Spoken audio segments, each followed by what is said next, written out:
Hi everyone, welcome back to the channel. Learning vibrato on the violin is no small thing. It's weird.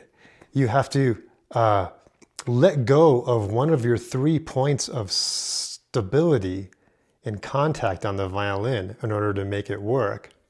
It feels unstable and it takes time, diligence, patience, and good instruction in order to be able to learn and do it well. So, with that in mind, let's begin.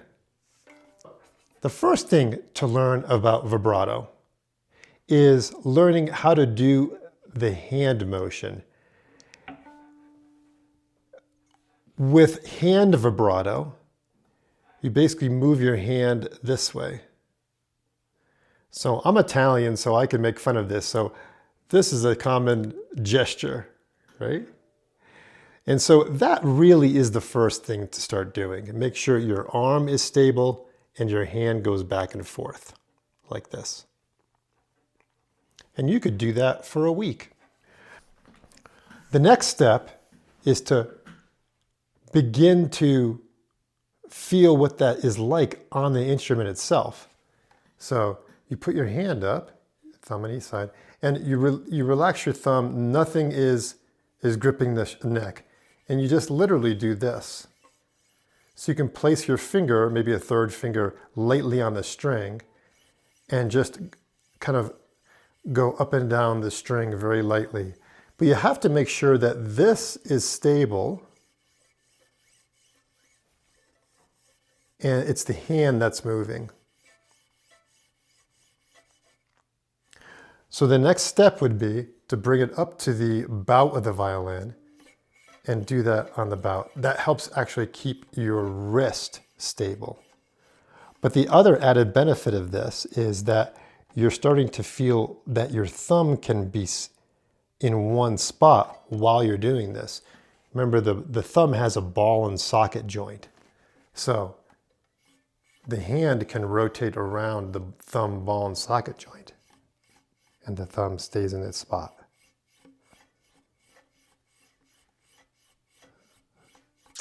So the next step is then to bring your hand back and try to keep your thumb stable while doing the same thing.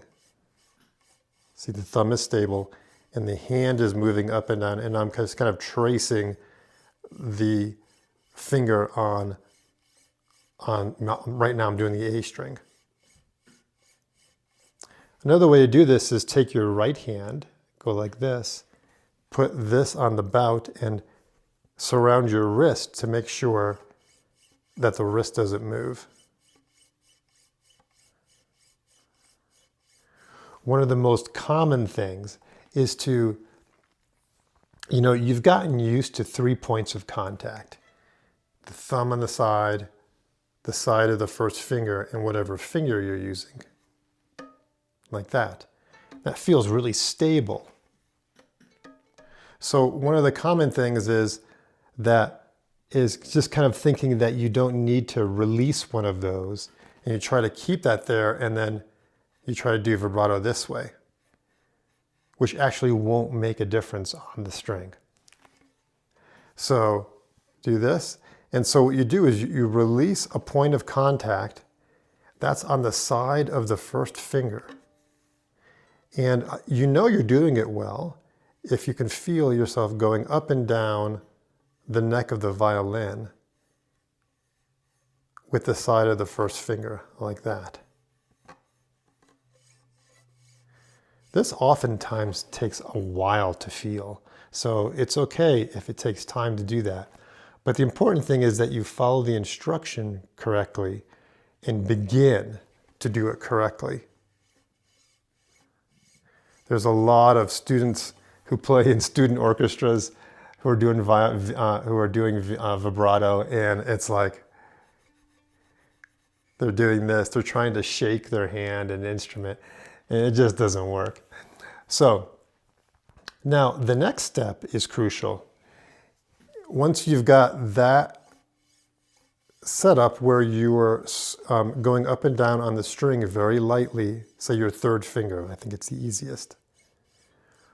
What you start to do is start to let the fingertip have a little weight.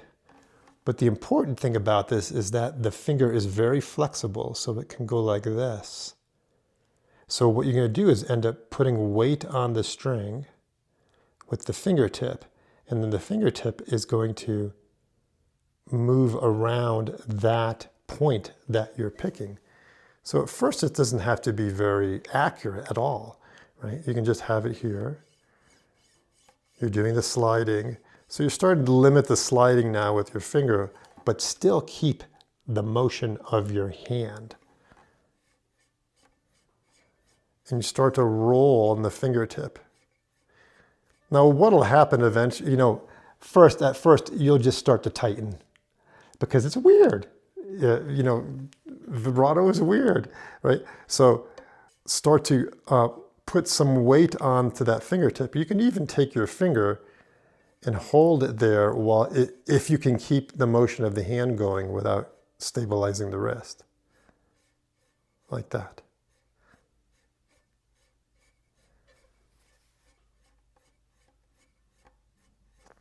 How you'd practice this. Now, applying the bow is a whole other thing, right? So my teacher used to teach me when you're at this stage, where you're just scraping the string with the top of your finger, you can use your bow a little bit.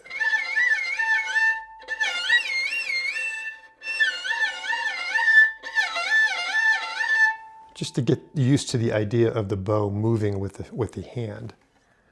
When you get to the last stage that we talked about, you can do the same thing, only with a more solid contact on the string, so you actually get a note.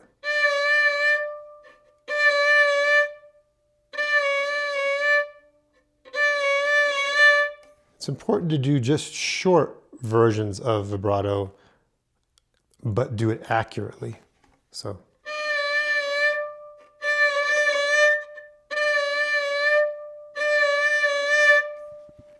Now, eventually you can sustain that. And then it's important to try to develop different speeds. So at first,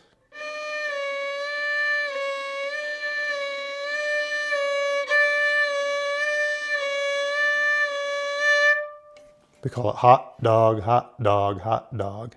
And then the next one would be strawberry, strawberry, if you're keeping the same pulse.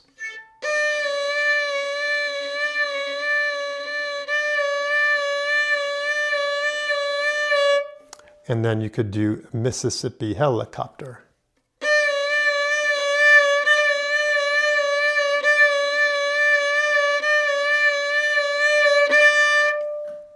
Like that.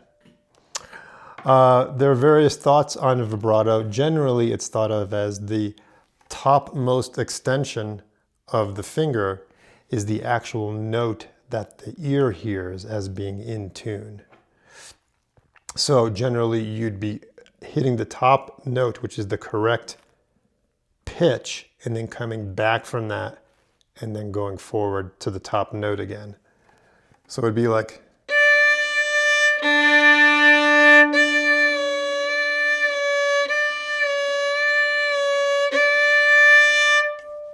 like that. If you go too far up, it sounds out of tune.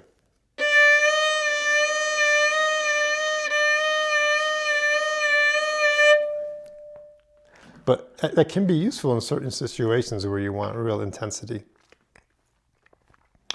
And the last stage really is doing the rheostat process, or the dimmer switch process, where you start slow.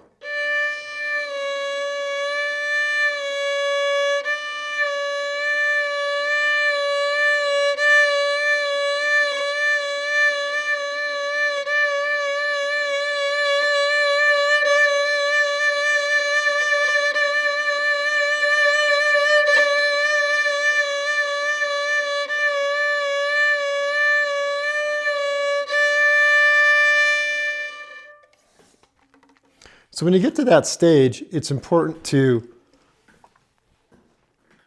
apply these 4 concepts, at least in the beginning. You want your vibrato at first to be slow, because the thing that I see most often in students is it's an on-off switch, and it's usually fast like this, right? So slow, you want your vibrato to be even, which means it's even all the way up and back. It's not jerky and a different rhythm happening with it. Like, right? So slow would be at first.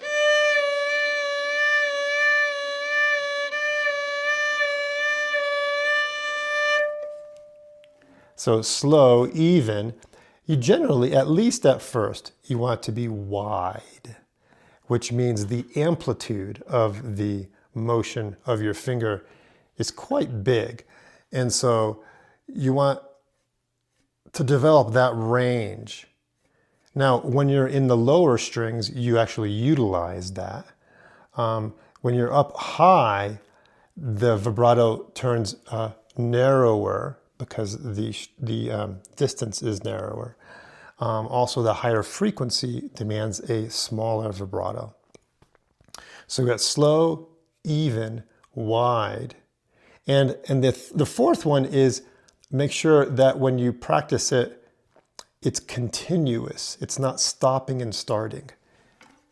It's not going...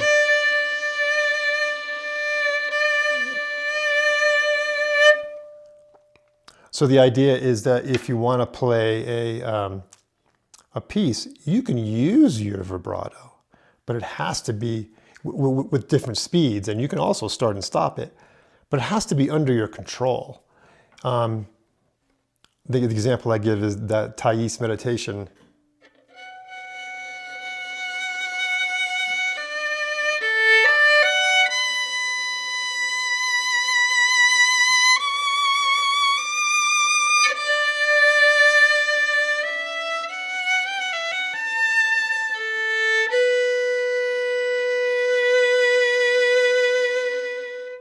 So the idea is that you have control over your vibrato. Okay, so this has been a pretty thorough description of how I teach vibrato. I hope it helps. Like and subscribe to the channel for more content. And let me know in the descriptions if you'd like to see any aspect of violin that hasn't been covered yet. And if you'd like to sign up for a free trial lesson too, to kind of get an assessment of where you're at, you can email me at asalvo@me.com. All right, I hope that helps.